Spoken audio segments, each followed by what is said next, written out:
Hello everyone. In this video I will show you how to add relationship in Facebook. Let's get started. First open the Facebook app on your iPhone. Now, click on the bottom right corner menu option. After this, swipe down a little and then click on Settings and Privacy. Then, click on Settings. After this, swipe down until you are in Audience and Visibility section.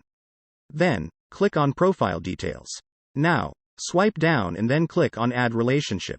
After this, click on Relationship. Now select your relationship, like if you have recently got married or got engaged.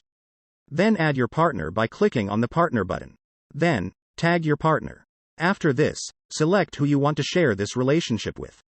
Then, add the year when you got engaged or married. After this, add the month.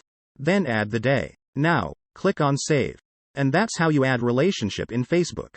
If you find this video helpful, don't forget to give it a thumbs up and subscribe to our channel for more tech tutorials. Thanks for watching.